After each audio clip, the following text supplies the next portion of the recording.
Bonjour et bienvenue à cet épisode spécial de D12 Échanges où je ferai mon top 10 des top 10 de coups critiques.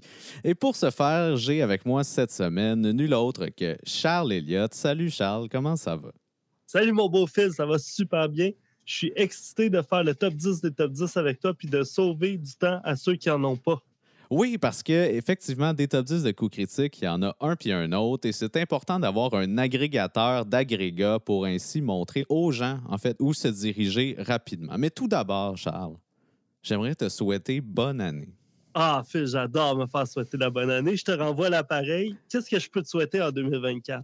Rien du tout, Charles, parce que je suis comblé et j'ai tout ce dont j'ai besoin. Mais c'est gentil quand même là, de penser à me souhaiter, mais je n'ai besoin d'aucun souhait, ça va très bien. Ben, si tu me le demandes, Phil, parce que ça a l'air de t'intéresser, moi, en 2024, ce que tu pourrais me souhaiter, c'est... Tu sais, je suis un gars simple, là, fait que tout d'abord, de la santé pour moi et mes proches. Ben oui. Après ça, c'est sûr que la fin de l'invasion russe, je serais down. La fin de l'occupation en Palestine, je serais down.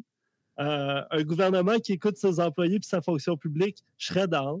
Puis sinon, comme tu sais, je suis tombé dans les cartes Magic récemment. Oui, ben oui, on s'en sort difficilement de ça. Hein? Fait qu'une coupe de boosters avec des bonnes cartes, je serais down.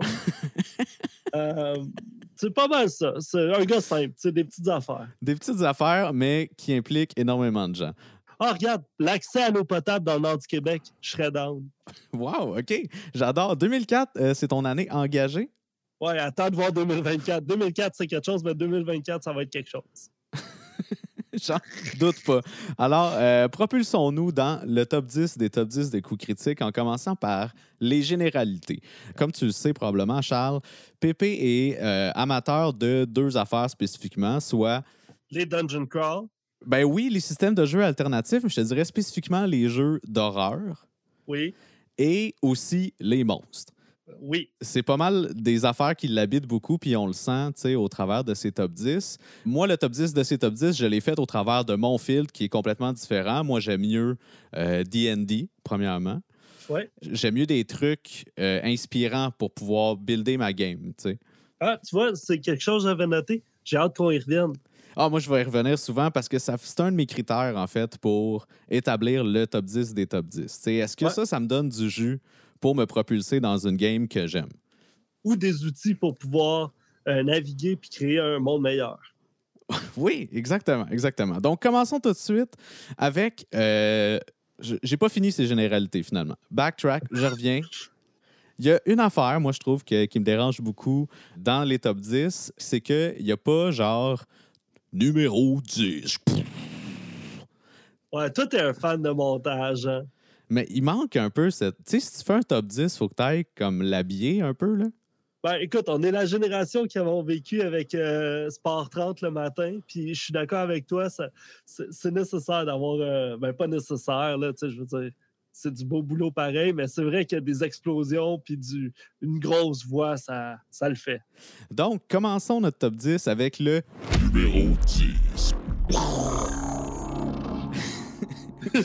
En 10e, c'est le top 10 des jeux propulsés par l'Apocalypse.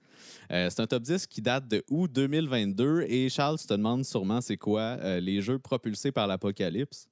Ouais, j'aimerais ça que tu m'en parles un peu. C'est un système alternatif, en fait, qui utilise les mécaniques du jeu de base Apocalypse World. Donc, on a joué justement au spécial de Noël, à un jeu qui était un dérivé de ça. C'est un jeu qui est plutôt narratif, qui a des actions assez générales, qui se joue généralement sur des jets de 2d6, où est-ce qu'on va aller chercher des succès ou des échecs mitigés ou des échecs complets, des fois critiques aussi. Moi, j'appellerais ça, honnêtement, suite à justement là, mon travail sur le pré-montage de l'épisode de Noël, j'appellerais ça des jeux propulsés par le roleplay, mais ça, c'est une take personnelle. Intéressant, intéressant.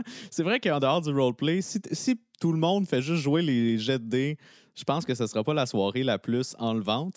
J'ai mis ce top-là en 10e parce que, Pépé il est quand même habité là, par ce genre de jeu-là. Fait que je sens la passion. Malheureusement, moi, je l'ai trouvé long. C'est 43 minutes de jasage sur des jeux alternatifs qui m'intéressent plus ou moins. Ouais. Le top 1 de ce top-là, c'est le jeu de Between, qui est un genre de jeu où tu es une gang de chasseurs de monstres à une époque victorienne. Ouais. Fait que c'est pour ça, 10e, c'est rien de super enlevant, mais j'ai un petit extrait, par exemple, de ce top 10-là qu'on va écouter à l'instant. Ouais, je suis tout oui. En fait, du monde des aviateurs soviétiques durant la Seconde Guerre mondiale. Oh mon Dieu, excusez-moi, j'ai comme eu un... On va recommencer. Voilà, 5, 4, 3, 2, 1. Numéro 5, Night Witches, The Body Pulpit Game. Night Witches est un autre jeu... Ok, je recommence. 5, 4, 3, 2, 1. Numéro 5, Night Witches, The Body Pulpit Game. Fait que ça donne l'impression qu'ils pensaient qu'il allait avoir du montage, mais finalement, ils ont skippé ça. Il n'y en a pas eu de montage. Je trouve ça drôle que tu commences en disant qu'il manque d'habillage dans les top 10, puis là, t'en as 3 fois plutôt qu'une de l'habillage. Du top 5, 3, 2, 1. Oui, il se fait des tops par rapport à quand est-ce qu'il va recommencer. Ce que je comprends, Phil, c'est que ce top 10-là des jeux propulsés par l'Apocalypse, c'est vraiment un bon top 10 si tu cherches un jeu propulsé par l'Apocalypse, mais si t'es pas à la recherche d'un système de jeu, c'est peut-être un peu long. Oui, mais somme toute, Pépé est sympathique. Fait qu'on va lui donner ça pareil. Moi, je vais t'avouer, avant qu'on aille plus loin, je trouve qu'effectivement, c'est un top 10 où on sent la passion qui drive Pépé. Puis moi, je le trouve vraiment attachant, Pépé, quand il est passionné. Je trouve qu'il est rigolo, puis je sais pas, il y a quelque chose qui vient me chercher, puis c'est pour ça que pour moi, ce top 10-là, il mérite sa place dans le lot des top 10 de top 10. Bien, entièrement d'accord, mais ne nous éternisons pas parce qu'il y a des tops bien meilleurs. Attachez vos trucs, on poursuit. Avec le Numéro 9. Le numéro 9! Donc, le numéro 9, c'est le top 10 des ouvrages d'horreur pour vous inspirer dans vos parties de jeux de rôle. C'est à peu près le même genre d'effet que ça m'a fait que le top 10 des jeux propulsés par l'Apocalypse, sauf que là, ça peut s'appliquer à plein de jeux de rôle, puis j'ai trouvé que c'était plus ouvert, puis peut-être plus inspirant. T'sais. Somme toute, c'est un top 10 en 2 parties qui est très long lui-même, donc ça aussi, il y a des bouts que je m'en rappelle plus, mais j'ai trouvé ça vraiment intéressant quand même. La passion qui anime Pépé. Et évidemment, dans les derniers tops, là, c'est pas mal tous des ouvrages qui concernent l'univers de Lovecraft, donc l'horreur cosmique. Moi, je vais t'avouer, dans l'appellation top 10 des ouvrages d'horreur, je m'attendais à avoir plus de références de romans ou de trucs qui sont pas liés au jeu de rôle. Puis c'est pour ça que moi, si j'avais un top 10 à faire, celui-là ne ferait pas la cote, mais j'irais plutôt avec... Il y a Marika qui a fait un top 10 en 2 parties, des ouvrages pour s'inspirer dans les parties de jeux de rôle. Il y a notamment Sa Majesté des Mouches, puis plein de trucs vraiment intéressants, pas reliés au jeu de rôle. Puis ça, j'ai trouvé ça plus intéressant. C'est sûr que si tes ouvrages vont plus large que juste les ouvrages d'horreur, il doit y avoir plus de jus, clairement. Ouais. J'ai pas d'extrait pour celui-là, donc je te suggère qu'on passe directement au Numéro 8. Numéro 8, c'est même pas un top 10, c'est le top 5. Ouh! Oui, top 5 des monstres qui est fait en octobre 2020. Et ça, c'est le premier top qui a jamais été fait sur la chaîne Coup Critique. C'est dans un épisode de Discuter entre les dés, le premier épisode même où Pépé discute avec lui-même. C'est un top 5 de monstres. Je t'interromps. Pépé, il a manqué une belle occasion d'appeler ça discuter entre les P si c'est juste lui qui parle. Mais ça, c'est mon avis. Hey, ça serait bon, ça, discuter entre les P. Fait que je trouve que le top en soi est assez conservateur. Tu sais, dans les monstres, t'as comme les gobelins, les golems, le cube gélatineux. Le top 1, c'est les illitides. Tu sais. Fait qu'on est comme... Oui, OK. Tu sais, je suis pas en désaccord avec son top, mais je trouve qu'il est un peu classique, mettons. Ouais, mais les classiques, ça... On sort du temps des fêtes, Phil. Moi, tu m'auras pas en me disant qu'il y a des classiques, ça n'a pas sa place dans un top 10. Ben, c'est un top 5. Peut-être dans un top 10. Mais deux points super positifs, par exemple, sur ce premier top 5-là. C'est des éléments qui ont été abandonnés par la suite, mais tout le long, Pépé, il comme chuchote un peu. C'est un peu du ASMR de top 5. OK, ouais. Je sais pas si, vu que c'était comme son premier épisode, il était plus timide ou il enregistrait dans son appart à minuit et demi. C'est parce qu'il discutait entre les dés, il voulait pas les réveiller, probablement. Et point positif, c'est le seul top où tu as des jingles musicales entre les tops. Mais ça prend beaucoup de montage. Puis ça, le montage, on sait que c'est pesant sur une équipe de podcast. Oui, clairement. On va tout de même aller écouter un extrait de ce top 5, un extrait à la fin du top. C'était tout. C'était ça mon premier petit discuter entre les dés. C'est très, comme je vous dis, c'était très la bonne franquette. J'étais assis là avec mon petit verre de vino cheap, puis je vous jase de petites choses dans vos oreilles pendant que vous avez fait probablement d'autres choses. Peut-être que vous travaillez, peut-être que vous êtes en train de nourrir vos chats ou vous regardez la température dehors parce que de toute façon, c'est une pandémie, vous êtes pas en dedans, maudite merde. Moi, ce que j'aime beaucoup dans ce top-là, c'est que ça introduit un peu là, le personnage de Pépé, qu'il s'en fout. T'sais, il est là avec son verre de vin. Cheap. Puis il s'en fout de le dire aussi. Il n'a pas peur du jugement de personne là-dessus. Là. Il est complètement lui-même.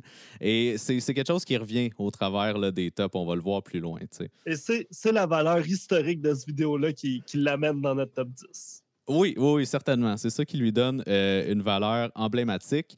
On va passer maintenant au numéro 7. On dirait une ballon qui dégonfle. C'est explosif. Je fais avec ce que j'ai, là, puis j'ai rien qu'une bouche. Fait que, en numéro 7, c'est le top 10 des vieux modules de D&D. Sorti en octobre 2023, quand même. Il a fait énormément de top 10 là, dans la dernière année. Tu vas voir, là, c'est pas mal... En 2023 constitue. Je l'ai mis numéro 7. Moi, j'aime bien ça, les vieilles éditions de D&D. J'en ai joué une coupe avec des amis. Je trouve que c'est cool. Il y a une vibe emblématique, un peu quelque chose d'un peu rétro, de jouer original, des vieilles éditions. OG. Ouais. C'est aussi le feeling que j'ai eu en écoutant ce top 10-là. Les top 10 un peu nostalgiques là, de trucs à ramener, de vieilles éditions, de nanana. Pour moi, ça pèse beaucoup parce que c'est le fun de s'en faire parler si tu n'as pas eu la chance d'évoluer dans ce monde-là. Tu sais. Ben oui, puis d'avoir quelqu'un pour t'orienter dans les 30 dernières années de D&D, c'est le fun aussi. Par exemple, moi, mes aventures préférées des vieux modules, ils n'ont pas vraiment été mis en lumière là-dedans, ou pas nécessairement toutes. Donc, c'est pour ça que je l'ai mis en numéro 7, parce que le sujet m'intéressait beaucoup, mais après l'avoir écouté, on dirait que ça n'a pas vraiment rejoint le public potentiel que j'étais. Tu sais. Ah, tu t'es pas senti... Ouais. Puis, il y a aussi qu'il y a beaucoup de lectures de préambules. Tu sais, il lit un peu les introductions de modules en les présentant. Ouais, moi, je vais t'avouer, j'écoute les top 10 souvent en travaillant, en background, sur un deuxième ordi. Puis ça, moi, j'ai beaucoup aimé ça. Ah ouais, hein? Toi, ouais. Il est plus haut dans ton top 10 à toi, là? Non, je trouve que ça, c'est raisonnable, mais moi, j'aimais ça me faire lire Je sais que ça peut être désagréable si tu es à la recherche d'informations, mais si tu es pour combler un espace sonore, moi, ça, là, c'est venu me chercher des lectures de modules, là. Ben fan. OK, ben parfait. On va prendre ça dans la balance et on passe tout de suite au numéro 6. Numéro 6, c'est le top 10 des outils en ligne pour la conception de jeux de rôle qui est sorti en septembre 2023. Moi, je me suis senti vraiment concerné par ce top 10-là. Puis c'est super. Tu sais, c'est pas le top 10 le plus inspirant, honnêtement. Tu finis pas ça en disant OK, je me start une game, puis j'appelle mes 3 amis, puis on joue en fin de semaine. Tu sais. Mais c'est tellement des trucs pratiques pour les gens qui sont investis dans la création des jeux de rôle, les gens qui conçoivent des aventures ou les gens qui conçoivent même des nouveaux systèmes de jeu, qui font du matériel autour des jeux de rôle, c'est super pratique. Ben, tu vois, moi, la première fois que je l'ai écouté, j'étais à la recherche d'outils pour m'aider dans probablement Garde Academy ou une autre game que je aimais. Puis là, moi, ça m'a craqué. J'ai écouté ça, puis j'étais comme « Yeah! Let's go! On joue à Donjon Dragon! » Fait que je comprends que c'est pas ça qui peut être l'étincelle pour partir ton feu, mais si ton feu, il roule, ça met du gaz, là. Ça met du gros gaz sur ta vie de DM. Ça, c'est super. Moi, je l'aurais mis plus haut dans le top. OK. Oui, ben en même temps, c'est ça. Je trouve que ça s'applique pas nécessairement. Ça s'applique à ceux qui font des jeux ou qui font des games. Mais autour d'une table de jeux de rôle, d'habitude, tu as une personne qui fait la game puis 5 personnes qui jouent. Fait que la majorité du monde n'est pas concernée par ça. Fait que c'est pour ça que je l'ai mis en numéro 6. Mais honnêtement, moi, je trouve que c'est un des top 10 qui sort le plus du lot des genres de top 10 que tu retrouves sur Internet. Ouais, vraiment. Il y en a plein des top 10 de monstres, puis il y en a plein des top 10 de modules de D&D, mais des outils de conception de jeux de rôle, je trouvais que c'était intéressant. T'sais. Puis je trouve aussi qu'ils sont pas... c'est pas des outils qui sont généraux, qui sont dans toutes les autres vidéos de comment faire un bon DM, comment bien animer tes joueurs, comment... Je trouve que ces outils-là sont vraiment pertinents, puis c'est vraiment une vidéo qui se démarque de l'offre d'un DM à la recherche d'aide pour débuter. C'est ça, c'est ça. Ouais. Mais trêve de ça, passons maintenant au Numéro 5. Cinco! Pour les hispanophones. T'sais. Oui, ben oui, d'un coup, on a du public dans l'hispanophonie. Le numéro 5, le top 6 des utilisations du dé de rencontre, qui n'est pas du tout un top 10, mais qui rime top 6. Top 6, top 10. J'ai trouvé que c'était un concept intéressant, qui était inspirant, je trouve, plus que les autres ouvrages, peut-être, pour alimenter ta game au quotidien. T'sais. Ça ajoute quand même de la vie à une partie. Le dé de rencontre, Charles, je ne sais pas si tu es familier avec le principe. Très familier avec le principe. Semi-utilisateur, mais j'aimerais ça l'utiliser plus. C'est juste qu'en podcast, c'est pas idéal. Là. C'est vraiment plus pour des games maison, je dirais. Ouais, je comprends, parce que tu as besoin peut-être d'une game plus dirigée en podcast que de toujours être pris par le hasard, mais reste que le concept intéressant, c'est qu'un dé de rencontre, souvent, tu as comme un dé 20, puis là, si les joueurs pognent en haut de 17, il se passe de quoi, whatever. Ouais. Mais là, c'est d'optimiser ton dé, puis de prendre juste un D6, puis sur chaque chiffre, tu as un événement que tu peux rajouter dans... Mettons, à chaque pièce, tu roules un D6. Ouais. Puis là, si tu pognes 1, ben là, il y a une rencontre avec quelqu'un, quelque chose, whatever. Si tu pognes 2, il y a comme un indice quelque part dans la pièce. Fait que je trouve que c'est intéressant à ce niveau-là. Tu sais, ça m'a comme donné des idées de comment tu pourrais runner une game qui enlève un peu de responsabilité au DM, tu sais. Ouais. Je sais pas si c'est moi qui est dans cette vibe-là ces temps-ci, mais je trouve que c'est justement de jouer avec des tables de hasard un peu plus dans ce game de D&D, ça vient surprendre même la personne qui crée la game. T'sais. Ouais, puis dans un contexte où, mettons, nous, ça fait longtemps qu'on joue, puis c'est souvent runné de main de maître par Robbie, par LP, nanana. Je trouve qu'un dé de hasard comme ça vient ajouter un élément de surprise pour tout le monde. Puis ça brise des patterns que les gars peuvent avoir des fois aussi, en tant que DM. Ouais. Une soirée improvisée sur un dé de rencontre, ça vaut mieux que pas de soirée. C'est mon avis. Non, mais c'est un avis que je respecte. Puis on va aller écouter un petit extrait de ce top 10-là. Les personnages vont dire, par exemple, « Oh, je dois me reposer, gang, je n'ai plus de sort et je n'ai plus de points de vie ou j'ai utilisé toutes mes capacités. » Puis je sais pas pourquoi j'ai pris cette voie-là. Ben, c'était pour me faire plaisir, Pépé, que tu aies pris cette voie-là. Moi, c'est vraiment mon moment préféré de ce top 10. C'est quand il interprète le personnage avec une petite voix.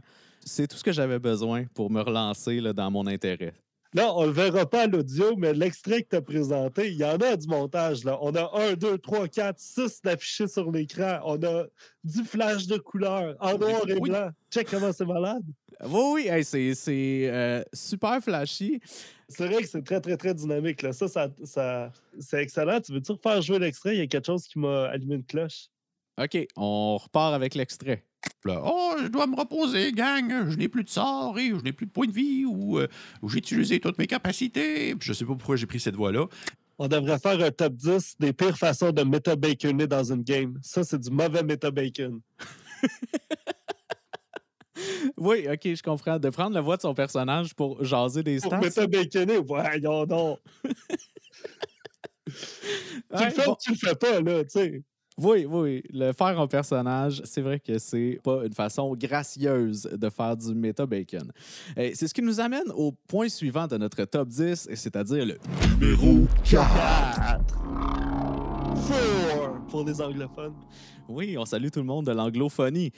En quatrième, c'est le top 10 des choses à penser pour le design de ville ou de village.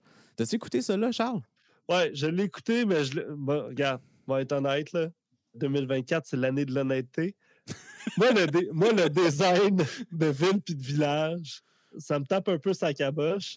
Puis la vidéo sur comment mieux le faire, ça m'a donné envie d'encore moins le faire.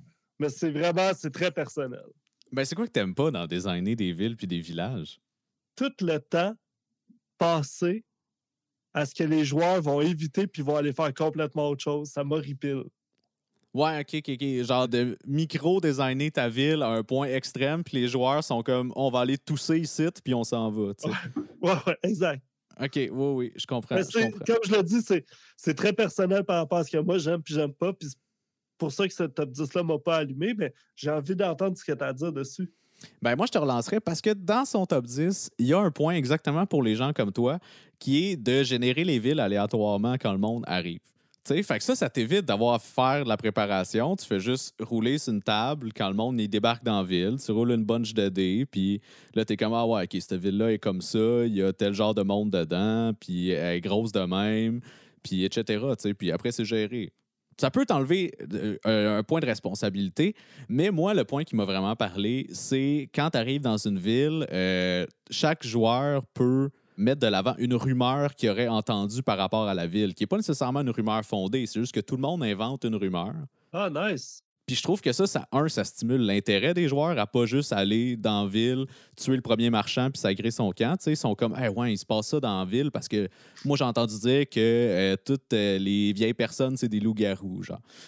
C'est peut-être pas vrai. C'est peut-être une déformation de ça qui est vrai. C'est une rumeur. Mais au moins, tu as comme un intérêt d'aller voir si peut-être il y a ça vraiment qui existe ou si c'est pas vrai. Ah, c'est une bonne façon de mettre de la viande autour de l'os qui est amenée par les joueurs aussi. C'est cool. Je vais t'avouer, je me suis peut-être pas rendu là mais wow! Ben, c'est pour ça que je l'ai mis dans mon top 4 parce que c'est ça. Après ça, moi, ça m'a donné des idées de conceptualisation d'une partie qui était en dehors de ce que je fais, moi, naturellement. Oui, effectivement. Regarde, je vais peut-être donner une deuxième chance à cette vidéo-là avec une plus grande ouverture. 2024, l'année de l'ouverture. C'est une année très large. Ouais, ça va être occupé cette année. Et passons donc à notre Numéro 3. Le numéro 3 dans le top 3 des meilleurs top 10. Numéro 3 des meilleurs top 10, c'est le top 10 des astuces pour animer en duo. Puis là, moi, j'ai un billet là-dedans parce que j'en ai fait une game en duo au podcast, justement. Ouais. L'année passée, je pense, là, ou quelque chose de C'est même. très bon, d'ailleurs. Tu devrais en refaire une. Ben, merci beaucoup, Charles. Je vais peut-être en refaire une. C'est juste que c'est quand même beaucoup d'implications en duo parce que, justement, il en parle un peu là, dans son top 10 des astuces. C'est intense jouer en duo. T'sais. Quand c'est pas quelqu'un qui parle, c'est l'autre. Tu peux pas distribuer un peu la responsabilité sur un groupe de 6 personnes comme quand on joue autour de la table. T'sais. Fait que c'est des parties qui sont très demandantes là, au niveau de la préparation, mais aussi au niveau du jouage. Ouais. As-tu déjà joué, toi, en duo? Je vais t'avouer, j'ai jamais joué en duo. Souvent, quand le groupe se présente pas puis qu'on finit à être juste deux, on joue pas, on fait autre chose. Ouais, je comprends. Moi, c'était prévu que c'était en duo, fait qu'on l'a joué, tu sais. Évidemment, moi, j'aurais aimé ça. C'est un top 10 qui est sorti en novembre 2023, donc j'ai pas eu la chance de l'écouter avant de faire ma game en duo. J'aurais aimé ça avoir les petits trucs pratiques de Pépé avant, mais je pense qu'on s'en est bien sorti quand même. Dans les trucs que j'ai trouvé intéressants, spécifiquement, de commencer petit, tu sais, avant de faire une histoire qui implique 3 gouvernements puis 6 divinités, tu sais. 3 plans. C'est ça, tu sais, c'est important, surtout dans une game à 2, là, de dire comme, ben toi, t'es comme un petit travailleur de telle affaire. Ou, tu sais, c'est une mission qui est comme à une petite échelle, puis de builder ça, parce que si tu pars avec des trop gros enjeux, une personne toute seule a pas de direction, a pas, tu sais, ça va être n'importe quoi, cette game-là, pendant au moins 3 heures. Ouais. Puis mon conseil top 1, c'est vraiment d'utiliser le hasard afin de permettre le repos mental de tout le monde dans cette game-là. Tu sais. Ouais. Encore une fois, on a parlé d'hasard là, pas mal tout le long, là, mais ce que je veux dire, c'est que quand t'es deux, en plus, tu prends toujours des décisions, tu fais toujours des voix des personnages, tu dis, OK, lui parle de même, il rentre dans ce magasin-là, ben il y a ça d'accessible. Mais d'utiliser le hasard à plein d'endroits, ça te permet, en tant que DM aussi, de relaxer un peu puis de jouer la game, d'être surpris par le jeu. Tu sais. Ouais. C'est un bon truc. Je peux-tu commenter ton top 10 à date? Ben oui, t'as le droit, là, on est rendu au top 3, t'as pas mal tout vu, là. J'ai comme l'impression de voir une ligne directrice dans ton top de ce que tu préfères des top 10, puis c'est de tout tiller pour devenir un meilleur DM ou joueur plutôt que sur le lore. Est-ce que je me trompe? Je pense que tu te trompes pas. Moi, si je t'ai inspiré par ça, c'est parce que je peux m'en servir. Je suis pas juste en train de lire l'univers de D&D. J'aime ça faire de quoi avec. T'sais. Ouais. Fait que oui, je pense que tu as totalement raison. Mon billet, mon fil personnel est vraiment dans cette direction-là. Donc, peut-être que mon top 10 n'est pas votre top 10. Hein. Vous pouvez nous le dire dans les commentaires si vous avez un meilleur top 10, des top 10 de coups critiques. On aimerait ça l'entendre, on aimerait ça le savoir. Et vous pouvez commenter sur toutes nos plateformes. On est ouvert à la réception de ça. Ah, puis on va discuter avec vous aussi. On est très dans la discussion. Ah oui, c'est pas. Mon top 10, là, je l'ai fait, mais il n'est pas figé, on s'entend. Là. Mais parlant de top 10, passons maintenant au Numéro 2. La médaille d'argent. la médaille d'argent. Ouais. Médaille Non? d'argent du top 10. Ben oui, on pourrait dire. Les Olympiques du Les top 10. Olympiques du top 10. Donc, en deuxième position, c'est le top 10 des monstres à ressortir des vieux modules de D&D. Ah, nostalgie quand tu nous tiens. Oui, mais Nostalgie 1, mais aussi beaucoup Passion de Pépé qui capote sur les monstres Oui. et les vieilles affaires. Regarde, Phil, t'as nommé le titre du vidéo, puis j'ai senti la passion de Pépé jusqu'ici. Regarde. Ah, c'est bon, ça. Moi, en plus, celui-là, il est haut dans mon top 10 parce qu'il est en bas de 20 minutes. Puis, honnêtement, quand tu fais une rétrospective de tous les top 10, puis qu'il y en a qui durent 1 heure, ceux de 20 minutes, tu les prends, tu les chéris. C'est vrai qu'il y a un petit billet, là, parce que moi aussi, j'ai préféré les cours. Je trouve que le top 10 est bon quand même. Il y a des monstres là-dedans que j'ai trouvé vraiment cool. Je pense que le top 3, c'est comme un monstre que c'est un arbre que les fruits, c'est genre des bébites qui vont chercher comme du bétail du monde puis qui les ramènent pour nourrir l'arbre. Ouais, c'est dans celui-là aussi qu'il y a un requin de montagne qui descend, puis que là, il mange en bas, puis que là, il remonte. Je pense pas que c'est dans celui-là. Ah, c'est peut-être dans le folklore. Je vais en parler plus tard. Je pense que c'est dans le folklore, mais oui, on reviendra dans nos mentions spéciales. Le top 1 de ça, c'est le médiateur, qui est comme un genre d'amas de forme géométrique neutre qui rétablit la justice dans le monde. Attends. C'est intéressant comme top 1. C'est un concept qui vient me chercher. Ça, c'est le genre d'affaires que j'aime en tant que joueur et DM. Je vais t'avouer, je suis très curieux, je vais aller lire là-dessus. J'ai pas besoin, j'ai un extrait pour toi, Charles. Tabarouette. Dans sa conception, ne peut pas se tromper en termes d'objectivité.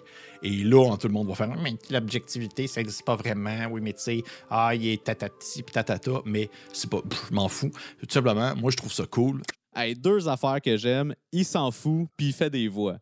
C'est top 2. C'est top 2, là. C'est top 2, regarde. On n'a pas besoin de chercher plus loin pourquoi c'est un bon vidéo, là. Puis il y a de la musique aussi derrière, tu t'entends? Oui, il y a comme une petite musique là, médiévale puis tout le kit qu'on n'avait pas nécessairement dans les autres tops. Là, on a des images, on a le chiffre en plus dans l'écran. Ouais, tout est là. Ben, il n'y a juste pas, mettons, le jingle avec l'explosion. Ouais, mais regarde ça, on s'en occupe. Je peux-tu te faire un petit apostrophe très personnel? Ah oui, vas-y. J'ai entrepris de faire des cours de dessin en ligne récemment. Un autre objectif 2024. L'année du dessin. L'année du dessin. À date, j'ai suivi 2 cours, là, je suis bien occupé, fait que j'ai fait la sphère puis le cube. Puis ça me fait rire parce que le monstre, il a l'air de ce que je pourrais être appelé à faire dans mes cours de dessin. Tu dessines des monstres. Non, mais c'est toutes des formes géométriques, c'est bon, là. En tout cas. Ben, c'est intéressant. Merci, Charles, de nous avoir partagé ce nouveau défi dans ta vie. Ouais. Là, demandez-moi pas des dessins, là, sont là, s'il vous plaît. Il n'y a rien à partager. Là. Mais on pourrait peut-être faire un nouveau tier list Patreon. Recevez le dessin de Charles de votre bonhomme. Il fait son possible. Des plans pour que j'aille à payer le monde parce qu'ils sont Patreon, tu sais. C'est dégueulasse. C'est vraiment dégueulasse, mes affaires. En tout cas. On passe maintenant à l'apogée. Le top des tops. L'étoile d'or! Numéro 1.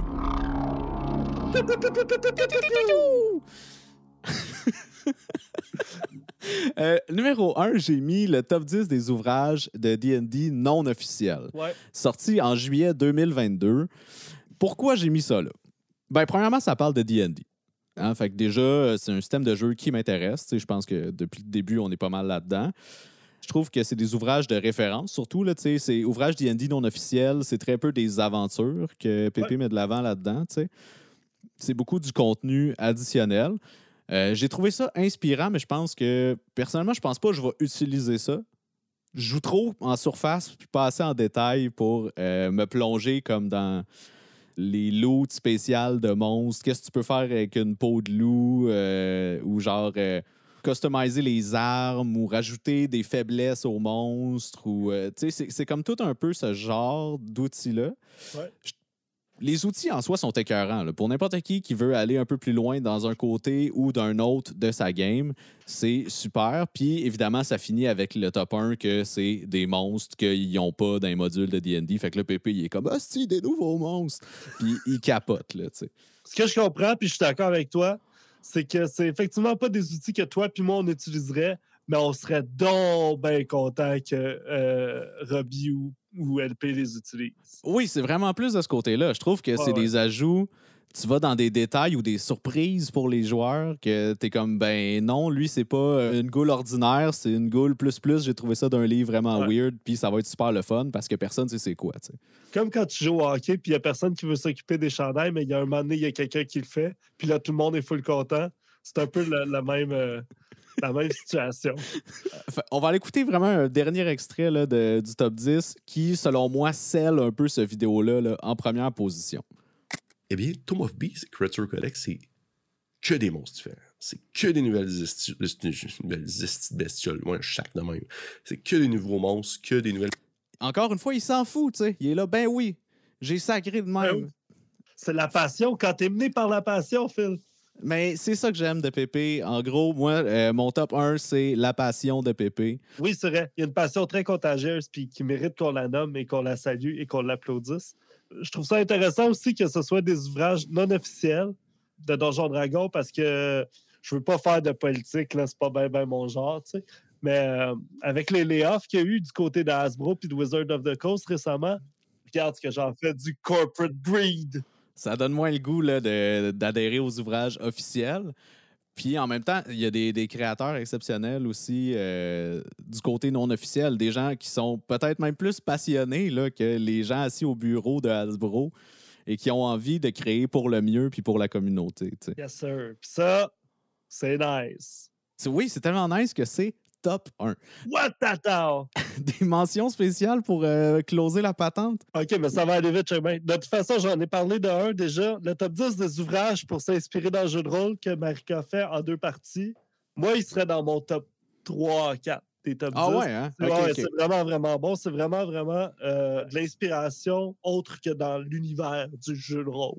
T'as-tu 2-3 exemples? Oui, elle parle de Sa Majesté des Mouches. Elle est dans le roman beaucoup. Sa Majesté des Mouches, c'est des jeunes qui se ramassent sur une île déserte, nanana. Puis c'est vrai que c'est un bon fuel pour partir une game si tu te demandes. Une situation initiale qui est stimulante, là. C'est pas, tu sais, c'est un roman, là. C'est pas un roman des royaumes oubliés. C'est pas présenté. C'est ça, on n'est pas dans le fantastique. On n'est pas du tout, là, tu sais. Fait que ça, j'ai trouvé ça super intéressant. Après ça, il y a 10 suggestions de jeux de rôle solo. OK. Que Kim fait en 2 parties aussi, je pense. Des jeux de rôle solo. Ouais, qui est beaucoup dans l'écriture, puis dans le... Je les ai pas essayés, mais j'ai écouté le top 10. Puis comme tu vois, j'ai beaucoup de temps libre ces temps-ci, puis de résolution.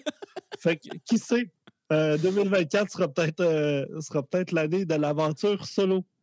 Ben, si tu le fais, enregistre-toi. Je suis curieux de savoir comment tu vas jouer ta game solo.